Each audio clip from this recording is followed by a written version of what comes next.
Kejadian 11, lalu Wahyu 13. Hari ini kita belajar tentang ekonomi syariah. Kita ini kan ceritanya Yusuf Kalla sama Maruf Amin ini ya. Getol-getolnya bikin bank syariah terbesar di muka bumi ini. Wah, pokoknya maunya Indonesia menjadi pusat ekonomi syariah di muka bumi ini. Tapi nggak akan berhasil ya, karena ekonomi syariah itu di seluruh dunia sudah gagal. Ya, ekonomi syariah di seluruh dunia itu sudah gagal, saudara. Nah, sebenarnya apa sih ekonomi syariah itu yang diinginkan? Ternyata ekonomi syariah itu berasal dari kultur Babilonia. Yaitu apa? Satu sistem seluruh dunia, satu sistem ekonomi, satu bahasa, ya kan, bahasa Arab kan, yang digunakan sistemnya Islam.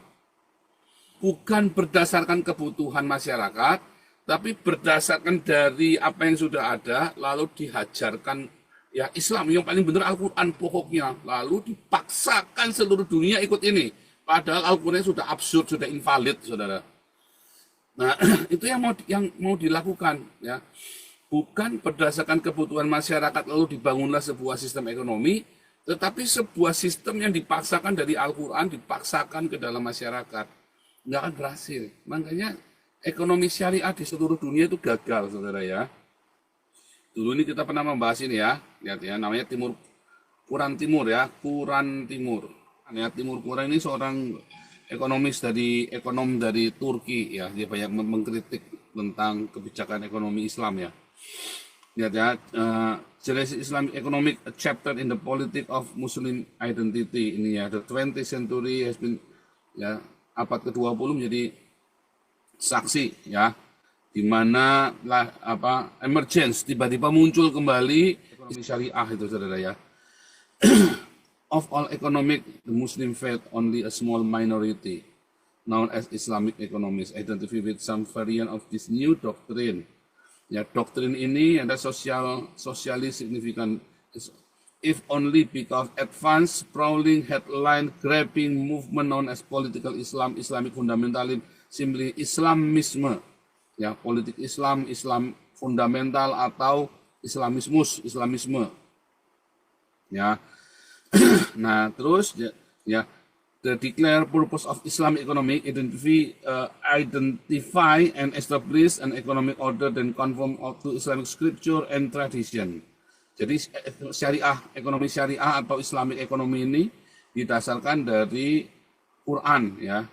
Its core position took shape in the 1940s and 3 decades later efforts to implement them were underway in dozens of countries seperti Pakistan, Malaysia, ya, dan di mana-mana ya running center Islamic redis. Di Malaysia gagal ya, saudara ya. Bank syariah itu rugi ya di Malaysia. Terus Pakistan udah bangkrut ya, saudara, dan di berbagai tempat. Nah, inilah si Timur Quran, ya, orang Turki, ya, orang Turki, tapi dia tinggal di Amerika. Dia profesor ekonomi dan politik dan Gordon Family Professor Islamic Studies di Duke University. Saudara, kritik ya, ekonomi Islam itu telah diremehkan ya, karena inkoheren, udah nggak hubungan lagi, sudah tidak bisa up to date lagi, saudara. Sistem ekonomi Islam itu di dalam dunia yang maju itu akan kepontal-pontal. Tetapi itu yang mau didirikan oleh antikris, oleh para orang-orang Islam ini dengan sebuah ideologi yang cukup gila, saudara ya. Tidak boleh ada perbankan lagi, tidak boleh ada mata uang, ya, perbedaan mata uang itu nggak boleh ada tuh, saudara. Dan itu nanti akan mengalami hal-hal seperti nanti di zaman antikris akan kembali, di mana tidak ada mata uang yang perbedaan mata uang ya, kurs, tidak akan ada perbedaan kurs lagi. Karena perbedaan kurs ya termasuk riba, saudara ya. Forex, bank, perbankan, deposito, itu semua adalah riba. Ya, foreign value the money itu, indeks, itu juga riba. Nah, menjadi campur ide populis dan sosialis dalam teori tidak lebih dari kontrol negara yang tidak efisien terhadap ekonomi dan beberapa kebijakan redistribusi yang hampir sama dengan tidak efektifnya dan praktiknya. Hanya retorika saja dalam konteks politik regional, ya. Karena mereka intinya Islam itu pengen menguasai Islami dan ya, tetap pakai dirugikan ya. Nah, itu ceritanya itu ya. Uangnya ada banyak sekali ya. Banyak ya, ini saya nggak perlu ulangi lagi. Intinya pokoknya ini gagal ya. Nah ini ya, 5 reasons why Malaysia Islamic banking sector is taking off ya, saudara ya. Wah, kelihatannya Malaysia approach to Islamic finance has seen sector go from strength to strong. Katanya ya, Malaysia wow, membangga-banggakan ya, tetapi itu tetap rugi ya, saudara ya. Jadi Islamic ekonomi itu tetap nggak bisa gagal ya di seluruh dunia itu gagal nggak ada yang sukses ya saudara ya. Nah, saudara kita mau belajar tentang ini ya tadi Babel ya. Babel ini sebenarnya ada sebuah metafora ya saudara ya, tetapi juga literal. Simbol dari kesombongan, kebebalan, perlawanan, simbol dari pemberontakan manusia. Dan dikatakan Abraham pun berasal dari Babel loh saudara, Abraham itu. Artinya apa? Disuruh pergi dari sana. Firman Tuhan kepada Abraham, pergilah dari Ur Kasdim, dari tanah ayahmu, ya, dan pergi ke tanah yang akan kutunjukkan kepada kamu. Abraham disuruh pergi. Dalam Wahyu 18, pergilah dari Babel. Disuruh pergi dari Babel, saudara ya. Pergi dari ini, ya. Simbol kesombongan manusia bikin menara yang tinggi, kita mau nyari Tuhan. Kurang ajar nih Tuhan, kenapa kita sial ini? Simbol kebebalan, saudara ya, di mana namanya Babel, bebal, dibolak-balik ya. Memang di situ adalah kebebalan. Kebebalan itu orang tidak mau ya mencari Allah, melainkan memberontak melawan Allah. Makanya Babel itu, ya, si Raja Babel itu adalah simbol dari dunia orang mati, saudara ya. Simbol spirit dunia orang mati, di mana di situ orang-orang dipaksa untuk menyembah dari roh spirit Babel itu, yaitu spirit Babel itu Helel ben Shaka, di mana manusia memuliakan dirinya sendiri, di mana manusia akan mulai menyombongkan dirinya sendiri. Oh, tapi Islam rendah hati. Enggak, saudara ya. Islam itu adalah orang-orang yang tidak pernah mau merendahkan hatinya. Mereka ada namanya semangat muruah. Kalau kesenggol mereka tuh bisa bacok-bacokan, saudara ya. Anda lihat Islam dimanapun juga, kalau sudah prinsip bacok-bacokan mereka, saudara. Kalau sudah mazhab, ya kayak orang Madura juga sama ya, kalau sudah mazhab prinsip masalah bacok-bacokan. Nah itulah simbol kesombongan, kebebalan, pemberontakan, dan sebagainya ya. Dan di situ simbol juga kekacauan, chaos. Akibat dari ini adalah chaos, saudara ya, dan kematian. Ya kan? Hukuman yang paling mengerikan bagi orang Israel kan waktu bait sucinya diruntuhkan ya. Dan mereka dibuang ke Babilonia. Di Babel itu, karena Babel ada pusat peradaban dunia, saudara ya. Dari Babel, kita dunia ini peradaban dunia itu mulai dari Babel tadi kejadian 11 itu, mulai peradaban dunia. Mereka mempunyai satu sistem seluruh agama dunia, ya Babel ini kan sumber ya. Ini adalah pusat dari agama dunia. Semua agama Zoroaster, Hindu, Buddha itu dari Hindu, Hindu dari Zoroaster, Zoroaster itu dari Babilonia. Islam itu asal muasalnya dari Zoroaster ya. Makanya Ka'bah itu bangunan Zoroaster tuh. Pakaian yang digunakan untuk naik haji itu pakaian Zoroaster. Pusat agama dunia. Cirinya selalu ada menara, selalu ada tasbih, selalu ada mantra, selalu itu ada kain. Ini adalah ciri khas. Kain yang selempang yang bandulnya gondal-gandul itu ya. Kalau Anda naik haji kan Anda terongnya gondal-gandul, bandul anunya ya, loncengnya gondal-gandul. Sama seperti orang-orang Hindu. Ka'bah itu adalah bangunan Zoroaster. Nah inilah Ka'bahnya. Ini kan Ka'bah ini. Sebenarnya adalah Nakes Rostam ya, di Persia. Bangunan Zoroaster ini adalah makam, bukan makamnya Ibrahim, saudara ya. Makamnya Raja Darius, Artasastes, Xerxes. Ya ini adalah makamnya raja-raja Persia, bukan makamnya Abraham. Dalamnya Ka'bah ini kan ini. Ada 3 tiang di dalamnya ya, dengan lampu-lampu Aladin. Nah ini adalah ini sebenarnya. Ya, nah, ini mereka kalau lagi tawaf ya di Ka'bah itu ya, ini pakainya begini ya. Ini nggak ada yang pakai celana dalam nih, nggak yang laki-laki, nggak yang perempuan itu ya. Lagi nyumin batu ini, ya mereka susu uyul-uyulan sama titit saudara di situ ya, uyul-uyulan semua. Beneran ya, saya nggak ngomong jadi ada penistaan agama ya. Dengan pakaian sehari-hari tanpa ikram itu ya. Itu boleh ya, ini lagi wisata kalau lagi ibadah nggak boleh saudara ya. Ya, ini kan laki-laki perempuan ini, mereka kan nggak pakai pakaian dalam semua nih ya, dilarang nggak boleh. Sama dengan orang Hindu ya. Kita kembali ya. Jadi saudara, ini adalah pusat agama dunia. Tapi Ka'bah ini adalah pusat peradaban. Semua peradaban di dunia ini berasal dari Babilonia, saudara ya. Mitologi segala macam itu ya, itu semua berasal dari Babilonia. Ketiga, maka menjadi pusat ekonomi dunia. Kan? Satu bahasa, satu budaya. Dulu seluruh dunia, begitu orang ini masuk, maka dikatakan Daniel Sadra Meshach Abednego harus pakai bahasa Babel, saudara. Mereka harus berbahasa Babilonia, menyebarkan ideologinya itu dengan bahasa.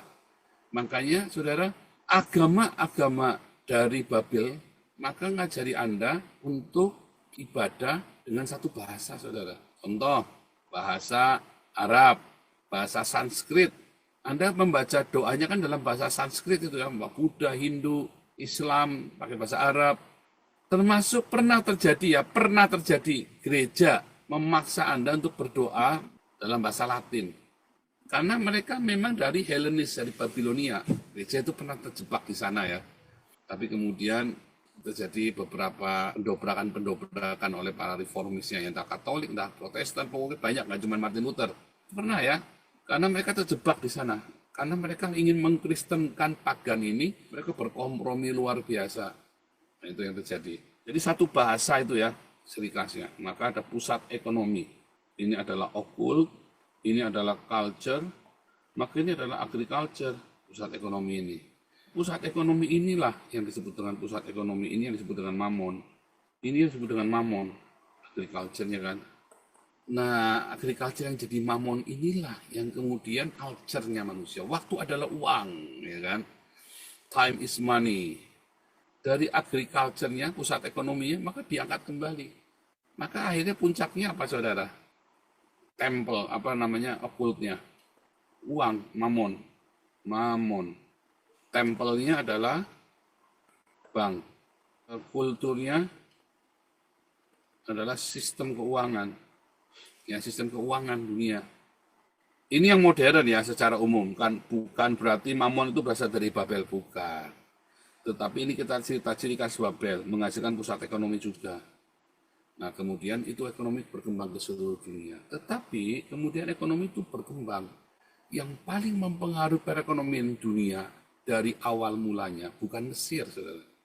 Tapi orang Yahudi, orang Ibrani, orang Israel yang namanya Yusuf. Inilah orang pertama kali ekonom internasional pertama kali di dunia, saudara. Yusuf ini di zaman kelaparan dunia yang amat sangat di seluruh dunia, yang namanya dunia zaman itu ya, peradaban dunia zaman itu ini nih, saudara. Nah, namanya peradaban dunia itu ini nih. Belum ada Eropa, saudara ya. Orang-orang Eropa masih tinggal di hutan waktu itu ya. Tinggal di gua orang Eropa itu zamannya Yusuf. Nah, ini ya, daerah Mesir ini. Makanya namanya dunia, di sini ada namanya daerah orang Ethiopia ini hebat sekali kaya ya, mereka pergi ke sana. Ya, orang-orang dari sini pergi ke sana ya. Orang Kartagena segala mungkin orang-orang Afrika Utara ya. Orang-orang dari Arabia, dari Sheba pergi ke sini. Orang-orang dari Persia, Babel, Media Persia dia pergi ke sini. Maka di sini ada yang namanya Yusuf di Mesir. Safnat Paaneah yang namanya Yusuf. Yusuf inilah yang mengatur keuangan internasional seluruh dunia, saudara. Diputar sama dua keuangan internasional. Yang dari Afrika, yang dari Asia, yang dari Arab, diputar semua sama dia. Ya, itulah sistem perekonomian dunia pertama kali. Siapa yang bangun, saudara? Orang Yahudi, saudara. Wow. Kalau dulu di Babel, semua satu. Tapi ini enggak, mereka tuh berbicara dalam berbagai bahasa. Dan mereka punya banyak sekali mata uang sendiri-sendiri, sama Yusuf diatur, saudara.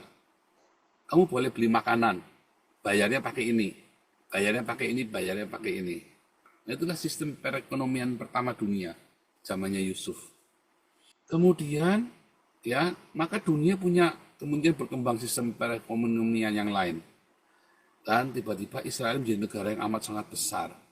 Ya, negara yang besar ini, Israel ini, si Salomo ini, melakukan perdagangan internasional dan dia mempengaruhi semua perdagangan internasional dari mulai Yusuf, ya, pertama Yusuf, kemudian Salomo, ya, dikatakan dia pedagang ya, kapal-kapal dagangnya orang-orang dari seluruh bahkan Ratu Sheba datang ke sana ya, melakukan dagang. Ethiopia, raja-raja Ethiopia semua ya melakukan perdagangan dengan Israel, menjadi pusat dunia, pusat perekonomian dunia. Kemudian bangkrut ya saudara ya Israelnya ya, karena murtad. Lalu Daniel, Sadra, Meshach, Abednego, dia menjadi pembesar di Babilonia yang menjadi raja di seluruh dunia. Maka mereka menggunakan sistem ekonominya Yahudi, saudara. Era Yusuf kan era Mesir ya. Ini era Israel, era Babel. Maka Daniel ya. Daniel CS. Ya kan? Dari era Babel, era Media Persia. Era Persia juga sama kan? Era Persia. Ya, ini ada namanya Mordekai tambahan. Itu menguasai seluruh dunia, saudara. Kemudian Yesus cerita tentang Mamon. Nah, kita kembali ya. Maka ya sistem keuangan dunia dimulai dari di Mesir. Ini oleh Yusuf. Kemudian dimulai dari Israel, dimulai dari Salomo. Lalu di Babilonia ada namanya Daniel. Lalu di Persia namanya Mordekai. Lalu masuklah wilayah Roma, Yunani dan Roma. Lalu Yesus cerita tentang kapitalisme. Yang hari ini Anda tahu ya, kapital, sosial, liberal, ya semua sistem ekonomi dunia itu namanya kapitalisme itu ya. Barang siapa yang memiliki, kepadanya akan ditambahkan. Barang siapa tidak memiliki, apa yang ada padanya akan diambil daripadanya. Itu adalah sistem kapitalisme, saudara. Ya kan? Sistem kapitalisme yang dibangun. Coba ya. Ini kita pernah bahas itu di situ ya. Ini ya. Sosialisme dan komunisme, kapitalisme. Yang Anda lihat Matius 25-29, 2 Korintus 9 ayat 6. Ya, coba kita buka. Matius 25 ayat 29 dulu ya. Ya ini yang orang lama sudah tahu ya. Anda ikutin nanti karena ujungnya nanti beda. Setiap orang yang mempunyai kepadanya akan diberi sehingga ia berkelimpahan, tetapi siapa yang tidak mempunyai, apapun juga yang ada padanya akan diambil daripadanya. Itulah sistem kapitalisme. Kalau kamu pergi ke bank, Pak mau utang, kamu punya duit berapa? Kamu punya utang cuma 5 juta, nggak dikasih, saudara. Tapi Anda duduk manis di rumah, Anda punya saldo di bank 5 miliar. Orang bank itu akan tiap hari ngemis-ngemis ya. Nanti kirimin bubur kacang hijau, kirimin buah, parcel, kirimin cimik. Supaya kamu mau utang lagi sama bank, padahal kamu masih punya 5 miliar. Ayo Pak, ini Pak ambil Pak, ini ada kredit Pak, dikasih 10 miliar lagi, saudara. Itulah. Tapi kalau Anda punya uang 5 juta di bank, tambah habis buat biaya administrasi. Bagus nggak tiba-tiba malah deflasi, saudara, dipotong, uangnya hilang. Itu fakta ya, saudara ya. Barang siapa memiliki, kepadanya akan ditambahkan. Barang siapa tidak memiliki, kamu punya uang habis, potong administrasi, udah bagus, duitnya nggak hilang. Kayak Bank Senturi tiba-tiba banknya hilang, nggak bisa bayar. Iya kan? Itu yang terjadi kan? Lalu dalam 2 Korintus ya, lihat ya. 2 Korintus 9 ayat 6. Menabur sedikit, menuai sedikit. Menabur banyak, menuai banyak. Ini kan kapitalisme, saudara. Lah kamu modalnya sedikit, ya kamu susah. Mitu, kalau modalnya banyak ya kamu jadi rajanya. Ini sistem kapitalisme diajarkan, saudara, di dalam Alkitab. Tentang penabur kan. Yesus juga mengajarkan tentang penabur. Jadi saudara, sistem kapitalismenya di zaman Roma dan Yunani itu Yesus memberikan satu, kasih tahu nih, inilah sistem ekonomi dunia yang benar. Barang siapa minta jubahmu, kasihkan juga bajumu. Barang siapa minta berjalan denganmu 1 mil, jalanlah bersama dia dengan 2 mil. Itu adalah sistem marketing yang paling hebat, saudara, yang pernah saya dengar. Kan ditambah lagi kan, namanya going extra miles. Kalau kamu beli kamu minta 1 miles, kamu jalan 2 miles. Yang dia minta kamu tambahi. Kamu nanti laku jualannya. Kalau kayak gitu. Kalau kamu orang jualan gula, suruh bawa kantong sendiri, ya nggak laku, saudara. Tuhan Yesus mengajarkan. Yesus itu seorang ekonom yang luar biasa ya, saudara ya. Dia kan dia seorang rabai. Rabai kan sarjana. Nah, kayak Muhammad kan, ekonomi syariahnya kan jadi ngawur kan. Nah, tapi itulah rahasia. Intinya apa yang mau saya bilang, saudara, di zaman dulu perjanjian lama, orang Yahudi lah yang menetapkan dasar-dasar ekonomi dunia. Dari zaman Yusuf sampai dengan ke zaman Daniel, Sadrah, Mesach, Abednego, dan Mordekai. Zaman Yesus orang Israel sudah mulai punah ya, tetapi Yesus memberikan pengajaran tentang ekonomi. Yesus ajarkan ya berbagai pengajaran tentang ekonomi, saudara. Tentang membayar pajak, bagaimana membedakan membayar pajak, mana yang untuk kaisar, mana yang untuk Tuhan. Yesus mengajarkan itu sistem perekonomian yang luar biasa yang sampai orang zaman itu ya kali ini juga sama kan. Anda lebih suka bayar pajak apa suka bayar perpuluhan? Di Eropa, kalau Anda punya stichting Anbi kayak saya, Anda ngasih kolektor ke saya, Anda bisa klaim pajak, bisa dapat keringanan pajak dari situ, saudara. Dapat kayak potongan pajak, ya seperti potongan pajak seperti itu. Ya, karena stichting kayak saya Anbi membantu meringankan beban. Tetapi kalau di Indonesia, ya kan, pajakmu nggak jelas, saudara. Udah pemerintahnya kamu bayar pajak nggak jelas, kamu kasih uang ke gereja juga nggak jelas. Jadi suka bayar pajak apa suka bayar perpuluhan? Kalau di Indonesia. Kalau bayar perpuluhan, pendetanya beli jet pribadi, saudara. Kalau kamu bayar pajak, ya kayak model-model kayak Gayus Tambunan. Karena kamu tidak punya sistem ekonomi yang benar. Tapi kalau di Eropa, punya sistem ekonomi yang berdasarkan Kristus, kekristenan. Jelas. Kepada kaisar, bayar pada kaisar. Kepada Tuhan, bayarkan kepada Tuhan. Jelas, sudah clear. Ada aturannya. Tetapi kalau kamu sudah membayar kepada Tuhan yang untuk ke masyarakat, toh dari negara juga untuk masyarakat, maka kamu bisa mendapat kompensasi. Itu yang saya mau saya sampaikan, ya bahwa ternyata orang Yahudi inilah yang membentuk sistem perekonomian dunia. Inilah sistem perekonomian dunia. Kemudian selama 2000 tahun orang Yahudi ini menghilang, saudara. Apa yang dilakukan oleh orang Yahudi selama menghilang ini, saudara? Dia masuk ke segala bangsa di dunia. Ada yang orang-orang Sephardik yang di daerah Arab, ada orang Misraim yang di daerah Afrika, ada orang-orang Askenas yang di daerah Eropa dan Amerika.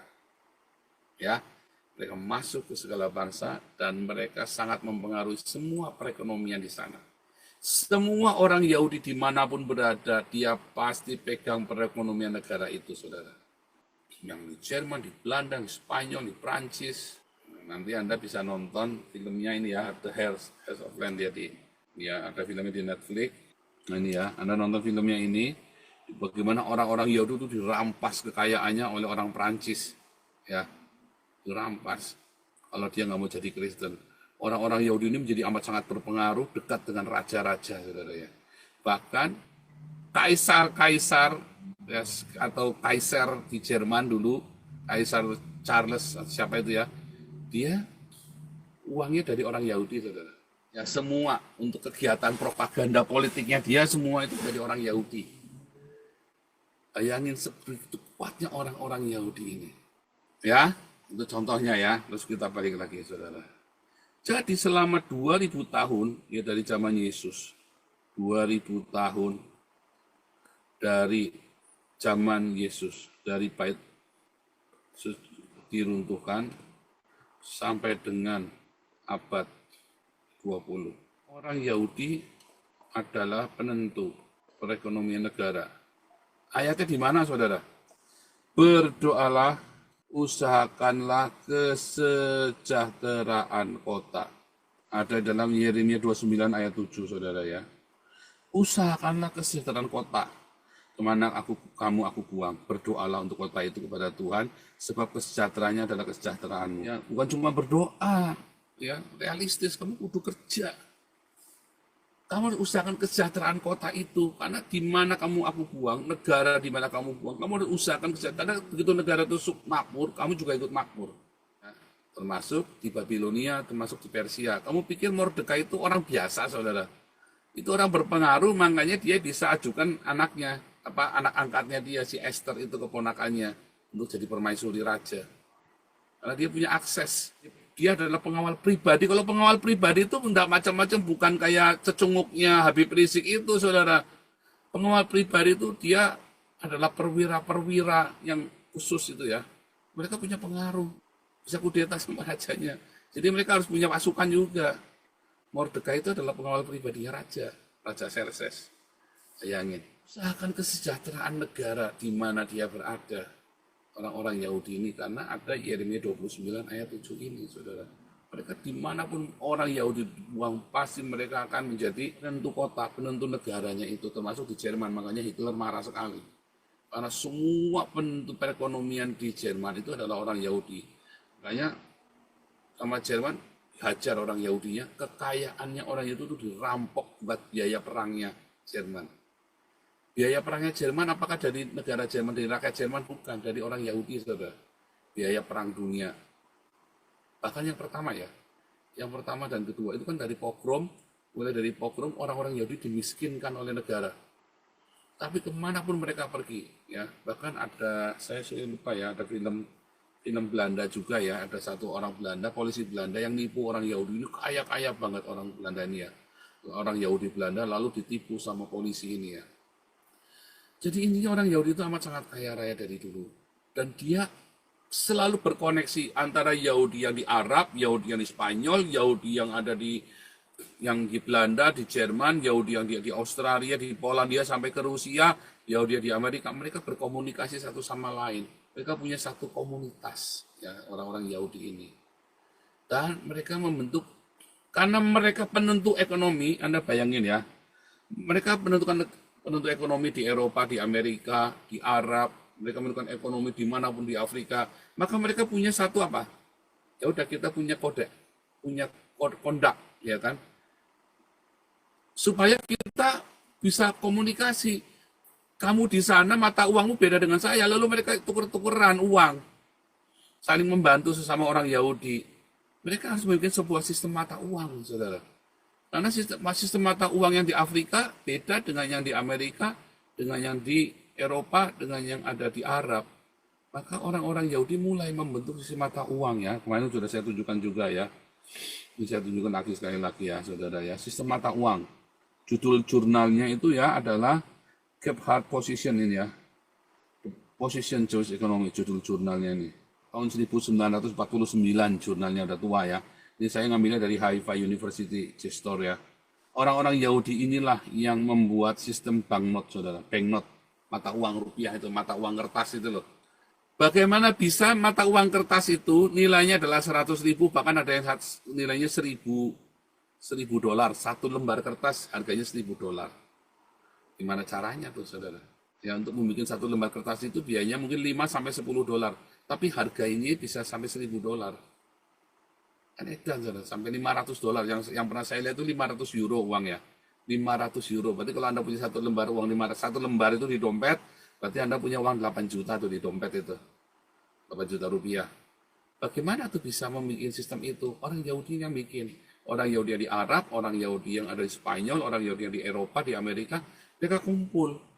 Terus mereka bikin sistem untuk kondak mereka. Tetapi kondak ini kemudian digunakan, termasuk securities ya, aset. Nah ini saya punya perusahaan nih, dihitung, di equity, dinilai. Udah kasih surat, mereka bikin antar mereka. Antar mereka bikin untuk jualan. Lalu kemudian dikembangkan dalam sistem negara. Negara nggak, oh ini bagus juga nih. Lalu mereka gunakan sistem Yahudi ini dipakai di negara. Siapa yang bikin sistem perekonomian dunia? Dari zaman perjanjian lama sampai detik hari ini. Yang bikin sistem perekonomian dunia itu adalah orang Yahudi, saudara. Yang mengatur, yang menentukan, yang punya formulasinya, yang punya perhitungan matematika dan fisikanya. Respon psikologis pasar, ya kan, kelembaman pasar, mereka semua ya, pasar yang jenuh, itu semua orang Yahudi yang melajari, saudara. Yang ngasih tahu ke kita, kapan ini harus turun, kapan ini harus naik. Perekonomian Amerika hari ini dikuasai oleh orang Yahudi, saudara. Seluruh ekonomi Amerika itu dikuasai oleh orang Yahudi. Maka kita tahu, orang Yahudi yang bikin sistem, perlu nggak emas? Oh perlu, karena saya tidak percaya kamu. Saya mau dagang sama kalian, maka kalian kudu kasih jaminan sama saya. Anda kudu kasih jaminan sama saya, saudara. Emas. Taunya saya dari mana? Nilai mata uangmu sekian itu dari mana? Kamu nyetak sekian, ya kamu harus kesepakatan, kamu lapor sama kita, kamu nyetak sekian, jumlah emasnya sekian. Kalau enggak, kamu bunuh diri loh. Ya, sistem itu membuat kamu bunuh diri. Kalau kamu nyetak kelebihan, kamu bisa deflasi loh. Deflasi. Kayak zaman Soekarno itu kan, Maki kan mau nyetak banyak-banyak, Soekarno deflasi, mampu Soekarno loh. Ya, kayak di Venezuela sekarang ya, uangnya nggak ada harganya, dihamburkan ke jalan-jalan itu ya. Nah, itu seperti itu, bisa deflasi. Anda kalau mau nyetak uang, Amerika perlu nggak? Ya nggak perlu, orang Yahudi sendiri yang bikin kok. Aku mau bikin sendiri, makanya dia cetak, dia sablon sendiri tuh uangnya tuh.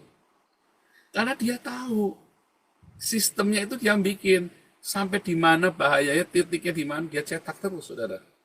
Dia nggak perlu pakai jaminan emas nyetaknya. Kalau Pak Andi kemarin ada jaminannya ya, jaminannya in God we trust, jaminannya adalah God itu ya kan. Ini uangnya Amerika, lihat ini, ada tulisan ini nih, in God we trust. Itu jaminannya itu, in God we trust, jaminannya adalah Allah sendiri. Mereka nggak perlu pakai jaminan emas, sudah jaminannya adalah Tuhan sendiri katanya mereka. Gila ya, pede banget ya. Coba Indonesia berani nggak in God we trust begini mata uangnya lalu nyetak sendiri nggak pakai jaminan? Wah ya bangkrut kayak Soekarno, gara-gara Soekarno kan deflasi kan.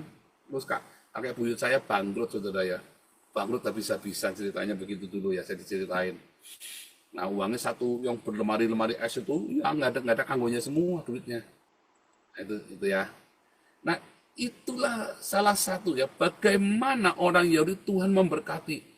Kenapa? Karena ada ayat-ayat di Alkitab yang memotivasi mereka. Termasuk barang siapa tidak bekerja jangan makan. Nggak ada orang Yahudi malas itu nggak ada. Kamu tidak akan pernah ketemu Yahudi pengangguran, saudara. Nggak ada, saudara. Semua orang Yahudi pasti bekerja. Karena bekerja itu adalah sebuah keharusan dalam agama Yahudi. Kamu diciptakan itu buat bekerja, kata orang Yahudi ya. Kamu diciptakan itu buat bekerja. Jadi kamu tidak akan mungkin melihat orang Yahudi kere itu tidak ada, saudara. Karena setiap kali ada yang miskin, pasti ada yang menolong. Ayatnya di mana, saudara? Buka ya, Ulangan 15.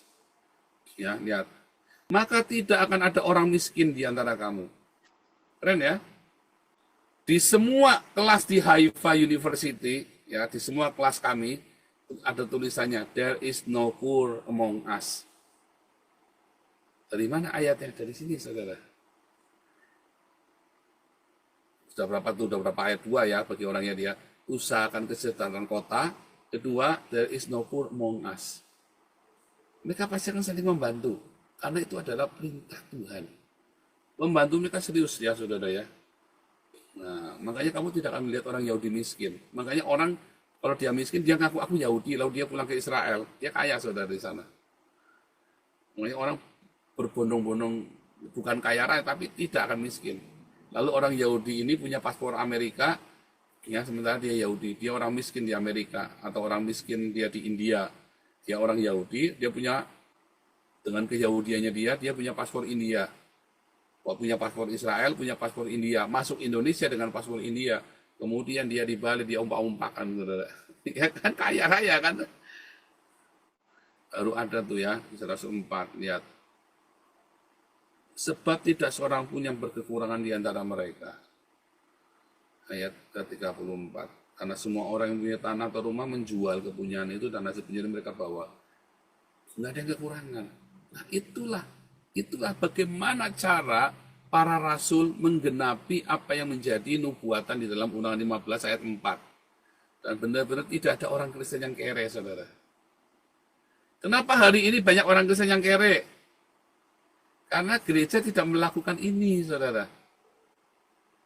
Gereja kan maunya kan kamu berdoa di dalam nama Yesus, uangnya turun dari surga kan, gelotak begitu kan. Terus jemaatnya disuruh bayar perpuluhan.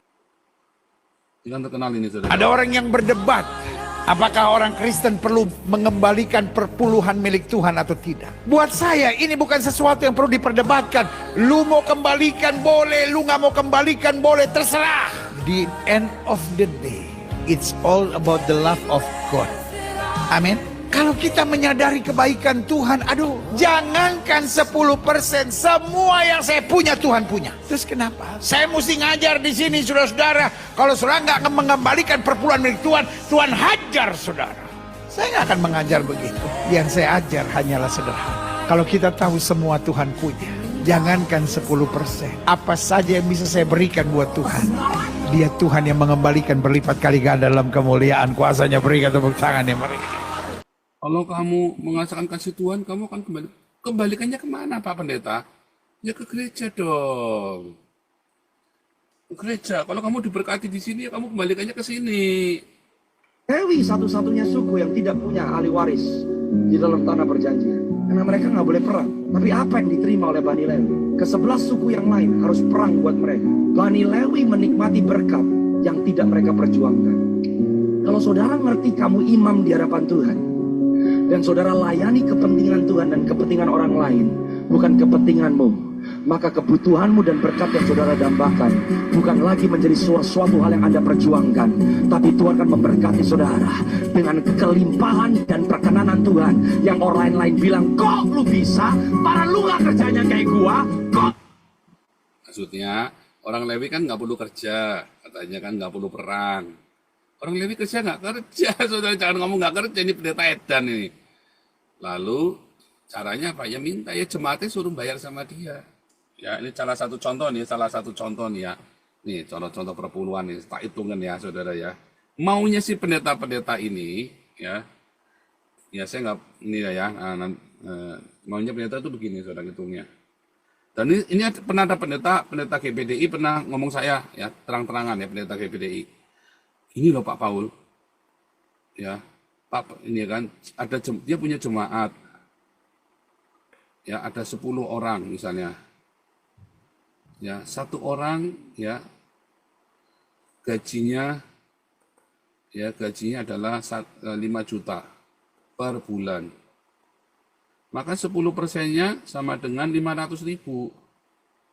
Maka kalau 10 orang dengan gaji 5 juta, maka dikali 10 juga. Ya sama dengan 5 juta. Maka gajinya Pak Pendeta sama dengan gajinya jemaat itu kan. Sekarang kalau jemaatnya 100, Pak Pendeta saya nanya kan. Semua rata-rata gaji 5 juta. Maka dikali 100. Jadi Pak Pendeta terima 50 juta. Artinya Pak Pendeta lebih kaya daripada jemaatnya. Pak Pendeta kerjanya apa Pak Pendeta? Ya cuma khotbah tiap minggu. Khotbah buat apa? Memotivasi mereka supaya mereka bayar sama saya. Pendeta itu adalah kriminal, saudara. Pendeta itu adalah pelaku kriminal yang dilegalkan oleh pemerintah, saudara. Itulah kriminalitas di balik perpuluhan gereja. Kalau perjanjian lama orang Lewi kerja, saudara. Mereka harus ternak domba, saudara. Domba yang untuk persembahan, ada migdal eder, itu yang punya orang Lewi itu, saudara. Karena domba itu harus dipersembahkan buat Tuhan. Mereka kerja kudu diternak sama orang Lewi ini. Para imam kerja. Mereka tiap hari, mereka harus ngikatin ya, ada orang yang bekerja itu ya, di dalam bilangan, berapa itu, bilangan 15 kalau nggak salah ya. Ada orangnya, mereka kerja. Nah kalau pendeta ini kerjanya apa, saudara? Kerja dimasuk kayak Gilbert, coba saya tanya Gilbert kerjanya apa, saudara? Anjang sana, anjang sini kan? Kamu tahu nggak kerja apa? Oh, saya kan banyak kenal pendeta-pendeta GBI, saudara. Kecuali pendeta itu mengajar, tiap hari dia mengajar sebagai dosen, namanya mengajar, kayak saya mengajar. Saya ini sekarang mengajar tiap hari, saudara. Ya kan? Tetapi begitu kita mengajar, maka kita lakukan apa yang kita ajarkan. Kalau kamu mengajarkan perpuluhan, maka kalau gaji kamu 50 juta, kamu perpuluhannya 5 juta.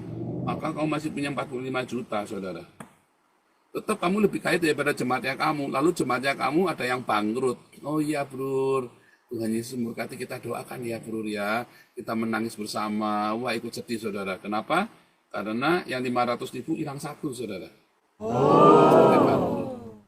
Harusnya kan, ya udah, karena kamu jemaatnya di PHK selama kamu tidak bekerja, ya saya akan support kamu ya 500.000 sebulan. Harusnya kan pendetanya gitu, saudara. Oh iya dong. Dulu waktu dia kerja, dia bayar 500.000 tuh, bayar upeti sama pendeta. Harusnya kalau pendeta terus jemaatnya nggak kerja, maka si pendetanya kayak yang balik bayar kan. Oh, itu namanya sehat, itu namanya, saudara. Ini kan nggak mau keluar duit pendetanya.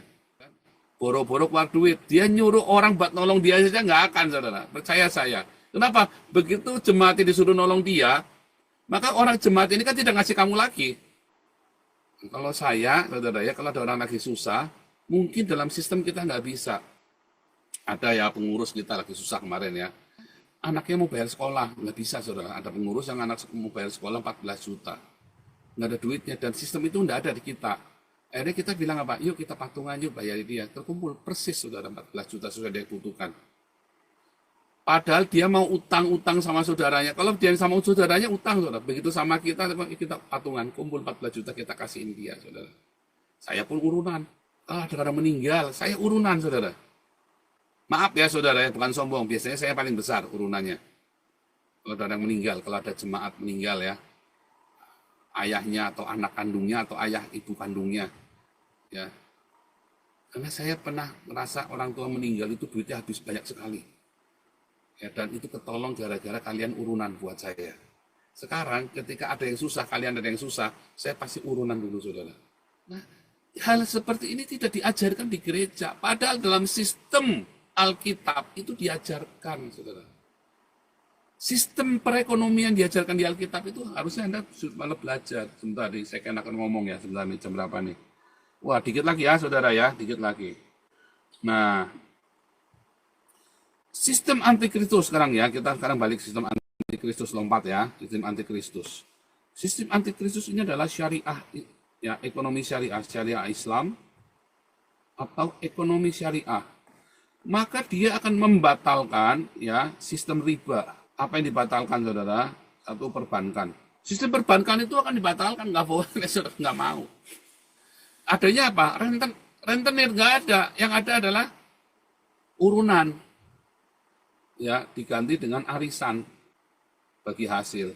Bagus nggak, saudara? Urunan bagi hasil. Gagal ya, saudara ya, urunan bagi hasil. Lalu sistem mata uang. Ini riba, saudara, mata uang itu. Karena apa? Karena kamu ndak kerja ndak apa, gara-gara kamu punya $1 lalu ditukar sama rupiah bisa jadi 16.000. Itu riba tuh namanya tuh. Ya, maka mata uang itu akan dihancurkan, saudara. Ya, akan dihapus sistem mata uang. Apalagi cryptocurrency, kamu tidak ada wujudnya, ya kan? Cryptocurrency, Bitcoin, ya kan, segala macam, wah itu nggak ada wujudnya semua tuh. Itu kan dihapuskan tuh. Saham, securities tadi ya, equity dari perusahaan, itu kan dihapuskan semua tuh, karena itu riba. Tiba-tiba sahamnya PT Tempo waktu itu ya dari 300 jadi 3.000, saya ingat sekali tuh ya, itu cuan banyak tuh saya tuh, saudara ya. Dari 300 rupiah jadi 3.000, itu riba tuh. Bukan kertas, 300 jadi 3.000 naik 10 kali, itu riba tuh. Equity ya, gara-gara equity perusahaan itu. Equity itu apa? Ya ini ya dia, kinerjanya dia. Segala kredibilitasnya, manajemennya, kinerjanya, jadi naik cepat sekali. Tetapi masalahnya dalam pasar saham itu kadang-kadang bukan karena equity dari perusahaan itu, karena memang digoreng. Bisa kan saham itu bisa naik harganya. Nah itu semua dihapus tuh dari sistem itu. Intinya semua diganti dengan emas, barter, sistem ekonomi syariah. Ini hanya, kalau bayangkan Anda kemana-mana kudu bawa emas, saudara. Dagang itu kemana-mana repotnya minta ampun. Anda mau dagang kudu bawa emas berton-ton naik pesawat, saudara. Padahal kalau pakai sistem perbankan, Anda cuma pakai tul, pencet transfer duitnya nyampe, saudara. Tapi ini Anda maunya pakainya emas, ribetnya minta ampun, saudara ya.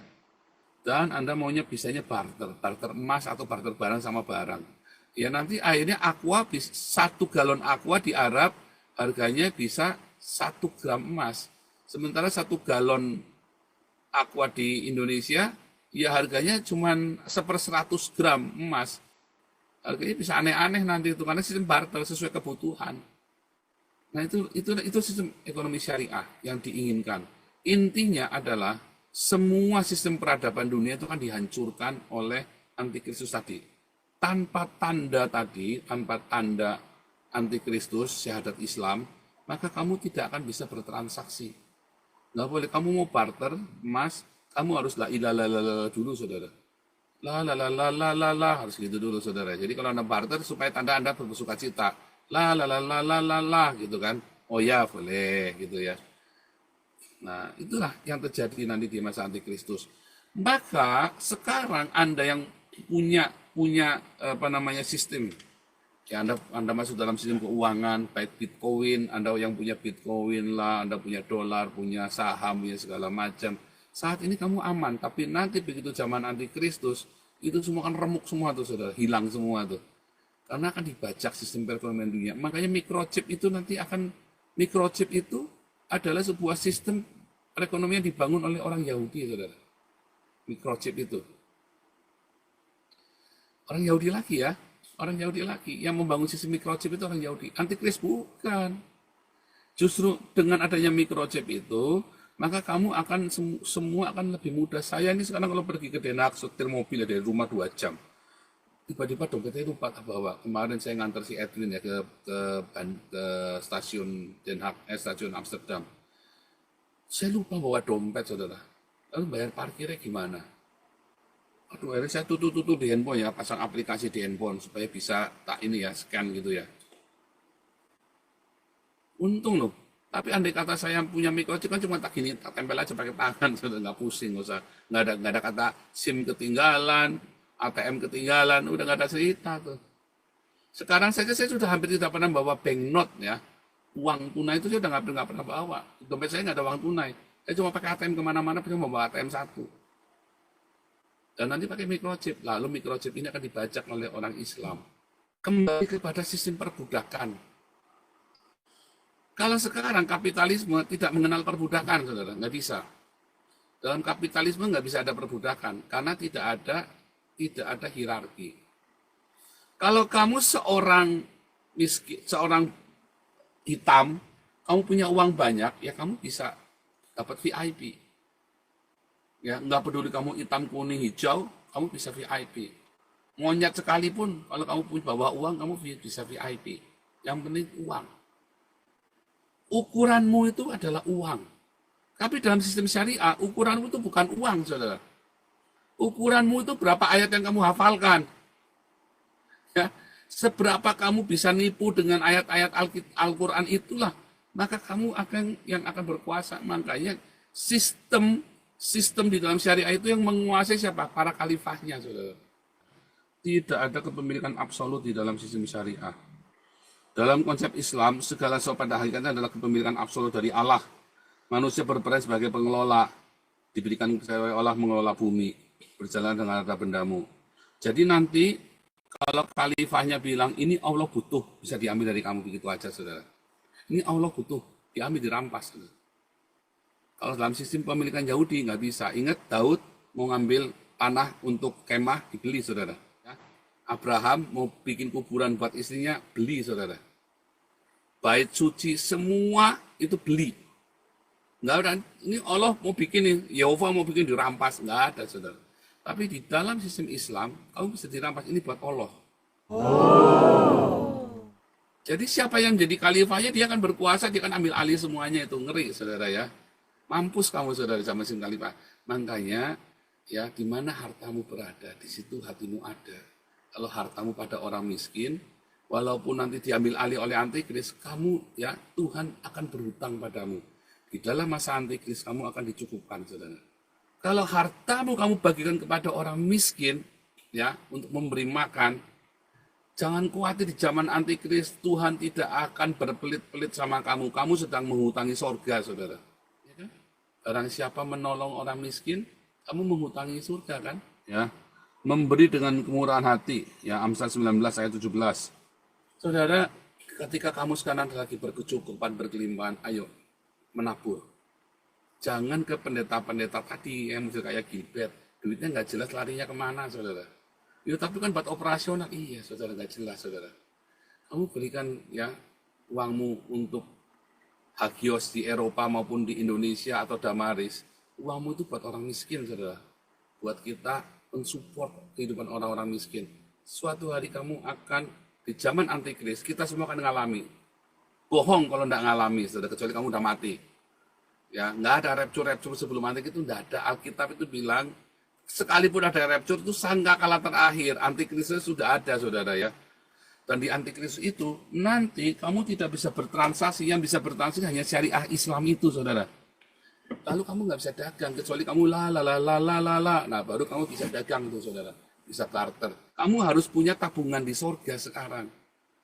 Dengan apa, saudara? Dengan bersedekah diakonia kepada orang-orang miskin. Karena kamu di masa-masa nanti, uangmu itu nggak kepake, habis, hilang, dirampas oleh negara, dirampas oleh para khalifah Islam ini nanti.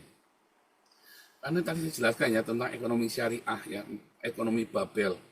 Sistem perekonomian dan mengapa orang Yahudi bisa kaya raya. Karena orang Yahudi bekerja keras dan mereka saling menolong sesamanya. Di masa mereka nggak punya negara, nggak punya jati diri bangsa, tapi mereka dari orang Amerika, Eropa, Afrika, orang-orang Yahudi ini bisa berkumpul jadi satu, mereka diberkati, mereka berbagi, dan mereka membentuk suatu sistem yang mempengaruhi kehidupan hajat hidup seluruh dunia, saudara. Sistem perbankan, keuangan, sekuritas, banknote, ya, forex, semua yang bikin orang Yahudi. Makanya orang Yahudi nggak perlu, orang Amerika, Yahudi Amerika aja, orang Amerika itu nggak perlu. Kenapa? Karena Yahudi di Eropa disingkirkan, salahnya sendiri kan. Dari zaman pogrom itu kan, dari zamannya Prancis tadi ya, Heirs of the Land tadi filmnya tadi ya, dari tahun sekitar tahun 1200, 1300 itu, orang-orang Yahudi itu dirampasin, saudara. Dirampas ya, dimiskinkan. Lalu mereka pergi ke Amerika, lari. Yang bisa pergi ke Amerika mulai tahun 1400, 1500. Disitulah sistem keuangan dunia dibangun di Amerika. Sistem keuangan dunia itu dibangunnya di Amerika, saudara ya. Sistem forex, sistem perbankan, semua di Amerika, semua oleh Yahudi Amerika. Makanya orang-orang ini lari dari Eropa, pergi ke Amerika, dan mereka bangun sistem keuangannya yang ke seluruh dunia, mempengaruhi seluruh dunia. Makanya orang Amerika itu nggak perlu jaminan emas ketika nyetak uang. Ya cetak aja, karena sistemnya mereka yang bikin. Tenaga, maka dari itu, saudara, ayo, jangan sampai ada di dalam komunitas kita yang miskin, jangan sampai ada di dalam komunitas kita yang sampai tidak bisa bayar kontrakan rumah, tidak bisa bayar token listrik. Tapi dia harus juga bekerja, dia jadi mereka bekerja. Sayang kita belum bisa menyediakan lapangan pekerjaan. Suatu ketika nanti Damaris punya, ya kita sudah ya bikin dapur umum kan itu lapangan pekerjaan walaupun dikit. Tapi kalau kita makin besar, bisa 10.000 per hari, wah berapa banyak lapangan pekerjaan yang bisa. Kita sehari 1.000 saja kita bisa memperkerjakan banyak orang. Kalau 10.000, saudara, maka kita bisa menyediakan lapangan pekerjaan buat komunitas kita sendiri. Bayangin ya, saudara ya, sistem itu. Ya, ini pengrajin yang berat, ya, menggunakan intelektualitas, wawasan Anda, juga hatimu, ya. Ini yang akan terjadi di akhir zaman. Dan saya ceritakan ya sejarahnya, realitanya. Bagaimana orang-orang Yahudi bisa kaya raya. Dan sampai hari ini sistem perekonomian dunia itu dikuasai oleh mereka. Karena mereka melakukan apa yang diajarkan firman Tuhan. Coba Islam melakukan apa yang diajarkan di Al-Quran. Kere semua, saudara. Makanya sistem syariah itu nggak ada yang berhasil. Di dunia manapun, belahan manapun, di Arab sendiri. Nggak jalan sistem syariah itu, saudara. Yang kaya cuman keluarganya bangsawan. Yang lainnya kere cuma dapat jatahnya saja. Dan sekarang sumber dayanya alam. Sebentar lagi Arab itu habis, saudara. Karena sumber daya minyaknya udah habis. Arab itu kan baru kaya kan 1930. Sebelum tahun 1930, mereka itu miskin sekali, saudara ya. Ya, ini ada ditulis dalam buku saya ya, Khilafah Terakhir. Anda kalau mau buku Khilafah Terakhir bisa di Shopee ya, atau pesan sama hotline ke Hagios ya. Dominasi Eropa berjaya di Arab, bahkan seluruh dunia sampai berakhirnya Perang Dunia II. Ya, setelah Perang Dunia II, negara Arab melepaskan diri dari cengkeraman Eropa, tentu saja karena ada perjanjian, salah satunya membantu suatu negara melawan negara lain, termasuk yang Jerman ya. Ditemukannya minyak bumi di Arab Saudi tahun 1930 menjadi awal kebangkitan negara Arab dalam keterpurukan ekonomi akibat kekalahan mereka terhadap perang demi perang yang harus dilalui. Ya, anak kere ya, saudara ya, ya. Sebelum ditemukan minyak bumi di Arab tahun 1930, negara Islam lain Arab Saudi misalnya hanya bergantung pada perkebunan kurma, peternakan onta. Begitu miskin sampai Raja Saudi Ibnu Saud berkata, apabila ada seorang investor datang membawa 1 juta pounds, maka orang tersebut akan memperoleh perizinan di negaranya. Untung ketemu minyak tahun 19. Jadi Arab itu dulu kere, saudara, baru sekarang. Tahun 1930, baru 100 tahun ini. 1970 itu Dubai, Mekah, Medina itu baru dibangun tahun 1970. Sebelum tahun 1970 mereka itu lebih buruk daripada kota Madiun, saudara. Baru-baru aja ya tahun 1970 mereka muncul pencakar langit segala macam di Dubai, segala kemewahan itu. Ya, sekarang udah habis minyaknya. Jadi nanti 50 tahun ke depan mereka kere, saudara. Caranya gimana mereka bisa hidup? Mereka harus hancurkan ekonomi dunia. Jadi targetnya orang Islam hari ini adalah menghancurkan perekonomian dunia, saudara. Itu targetnya orang Islam. Termasuk mengirim para imigran asilum ke refugee ke Eropa dan ke Amerika. Tujuannya adalah menghancurkan perekonomian dunia, tujuan mereka. Supaya kembali ke sistem barter. kembali ke sistem zamannya Islam Muhammad, itulah antikris. Itu tujuannya memang itu, ya. Jadi bagaimana kita sikapnya bijaksana, kita harus banyak bersedekah. Makanya negara-negara yang bersedekah, yang gerejanya berdiakonia tidak akan bisa dikuasai Islam. Ya, oke Tuhan.